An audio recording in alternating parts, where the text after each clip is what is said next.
The ideological sphere. Communism was an all-encompassing system of beliefs. It purported to offer a key to understanding social development. It had authorities whose word could not be questioned, and whose interpreters and guardians acted also as gatekeepers, deciding who belonged, and who did not. The last two defining features of a communist system belong even more than the previous four to this ideological sphere. The fifth such feature of a communist system I take to be the declared aim of building communism as the ultimate, legitimizing goal. Clearly, in terms of everyday politics, this was much less important than the leading role of the party, a democratic centralism. It was, though, a feature which differentiated communist systems both from other totalitarian or authoritarian regimes and from countries governed by socialist parties of a social democratic type. It had an import and place in the official ideology, even though it was not of immediate practical import.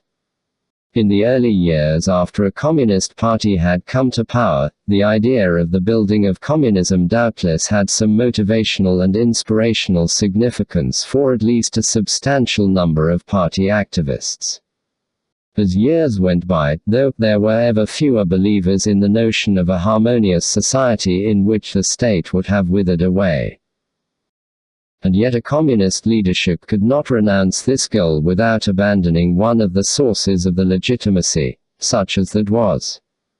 As Nov put it, writing in early 1989 when dramatic change in the Soviet system was underway, the essential point is that the open debate is now concerned with the very essence, the fundamentals, of the Soviet system, this for the first time in living memory.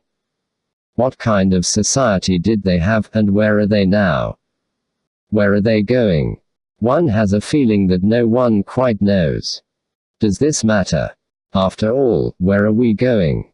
In the Soviet Union it does matter, since the legitimacy of party rule rests upon its role of leading the people towards a goal.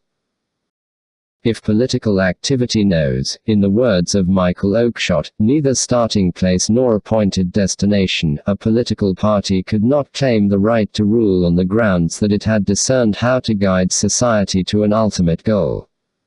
It was because, however, Marxist-Leninist ideologists claimed that there was an appointed destination, that of communism, the classless, self-administering society, that they could justify the permanent exercise of the leading role of the Communist Party.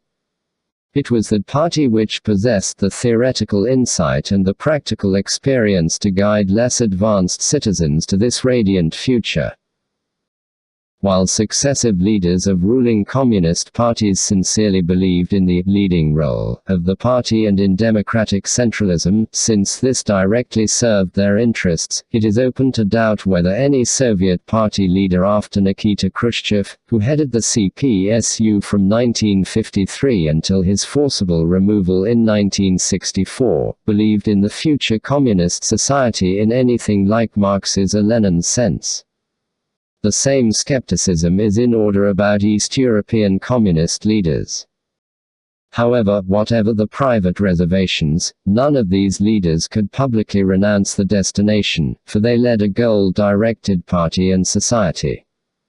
The doyen of Australian specialists on communist systems, T.H.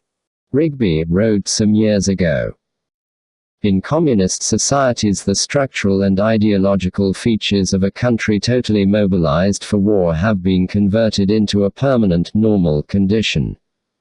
The war, however, in which they engaged, is the struggle for communism.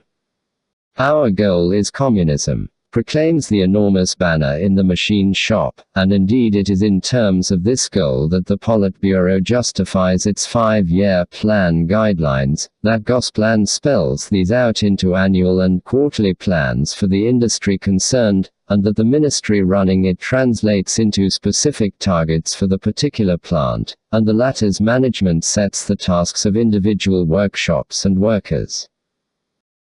The final goal was the justification for all the toil and hardship that might be encountered along the way. Once that goal was abandoned, communist regimes were in danger of being judged, and found wanting, on the basis of the capacity to deliver more immediate results. Without the goal of communism, the leading role of the party would become far harder to legitimize. The moment leaders were to come clean on the fact that their aspirations were for more mundane improvements and that communism was a mythical heaven on earth, communist parties could no longer be perceived as the possessors of sacred truth, and political religion would give way to secularization.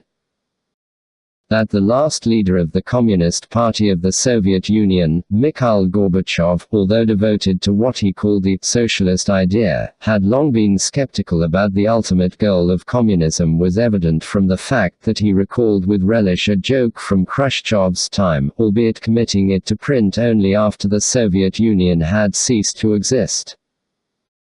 A certain lecturer, speaking about future communist society, concluded with the following remarks: "The breaking day of communism is already visible, gleaming just over the horizon." At this point an old peasant who had been sitting in the front row stood up and asked, "Comrade lecturer, what is a horizon?"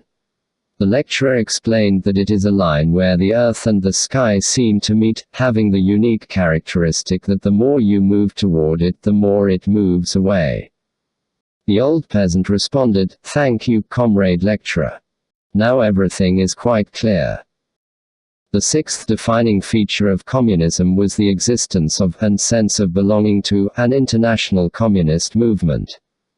This did not necessarily mean that the party concerned was officially called the Communist Party. Communist parties in many countries changed the names over time, whether in an attempt to broaden the base of the support or to suggest that they were offering something new.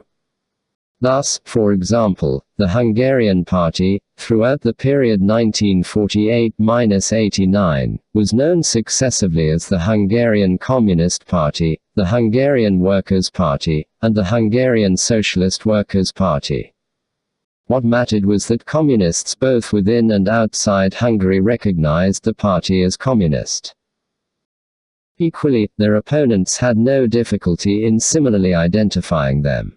In this book one used not only the official title of such a party at any given time but also the generic term Communist Party, for any ruling and non-ruling party accepted as a member of the international communist movement.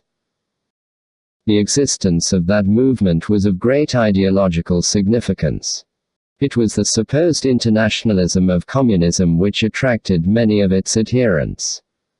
Stalin had, of course, recognized the reality of the Soviet Union's early isolation when he came up with the doctrine of socialism in one country, and even the Communist International, the Comintern, had served above all Soviet interests. Yet there was a dual-track policy in Moscow whereby the Comintern concerned themselves with the international communist movement while the Ministry of Foreign Affairs dealt with the more immediately practical business of state-to-state relations. The Comintern was abolished in 1943, when the Soviet Union was in coalition with the Western democracies in the war against Hitler's Germany. Between 1947 and 1956 a body called the Comintern, the Communist Information Bureau, existed, but it had both a more limited membership and more limited functions than the Comintern. The real successor to the Comintern in terms of keeping an eye on non-ruling communist parties and revolutionary movements was the International Department of the Central Committee of the Communist Party of the Soviet Union. The continuity was exemplified in the person of Boris Ponomarev, who from 1955 until 1985 headed the International Department, having in the 1930s served on the staff of Yuri Dimitrov in the Comintern. The International Department provided not only guidance and encouragement but also frequently monetary help for non-ruling communist parties, including small ones which seemed unlikely ever to come to power. For individual members of communist parties the consciousness of belonging to a great international movement was of huge importance, the more so if their own party occupied only a small part of the political spectrum in the home country. Writing in 1969, Eric Hobsbawm, a distinguished historian and long-standing member of the Communist Party, whose childhood was spent in Central Europe and his adult life in Britain, observed, "Today, when the international communist movement has largely ceased to exist as such, it is hard to recapture the immense strength which its members drew from the consciousness of being soldiers in a single international army operating, with whatever tactical multi-formity and flexibility, a single grand strategy of world revolution." Hence the impossibility of any fundamental or long-term conflict between the interest of a national movement and the international, which was the real party, of which the national units were no more than disciplined sections. Raphael Samuel was born almost 2 decades later than Hobsbawm, the son of a militant communist mother. He himself joined the CPGB but when still a young man, became a leading figure in the first New Left of British intellectuals who broke with communism, but not with Marxism. He too testifies to the significance of internationalism for true communist believers. At one with Hobsbawm in his emphasis on the supranational, his imagery is, in contrast, far more religious than military. The communism of my childhood was universalist. We no longer advocated world revolution, but we believed that socialism was a cosmic process, and though allowing for the existence of national peculiarities, we only half believed in them. We thought of the transition from capitalism to socialism as being identical in content everywhere. Communism, like medieval Christendom, was one and indivisible, an international fellowship of faith, one great vision, uniting us, in the words of a communist song. Internationalism was not an option but a necessity of our political being, a touchstone of honor and worth.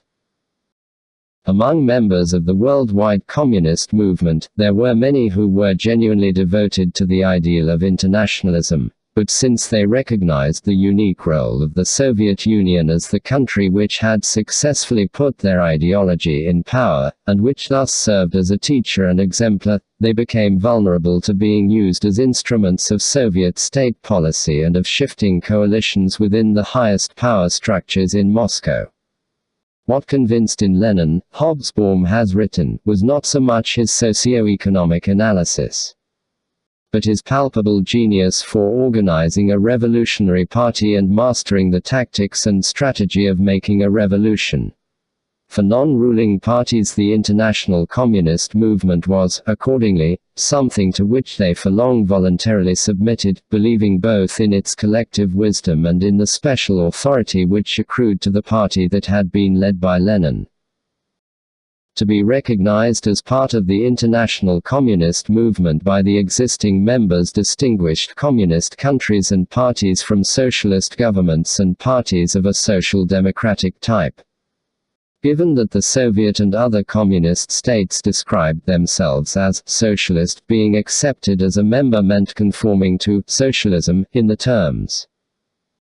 For many communist governments, this was unproblematic, since they owed their existence to Soviet support, but it involved accepting Soviet leadership, and at times crude domination of the international communist movement.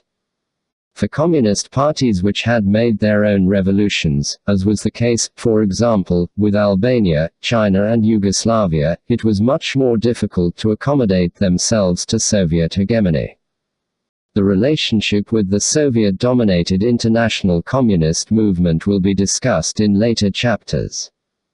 Other countries, in which communist rule had been installed under the aegis of the Soviet Union, in due course also found ways of asserting their independence. Some of them ceased to meet several of the 6 criteria of a communist system even before the ruling party lost its monopoly of power.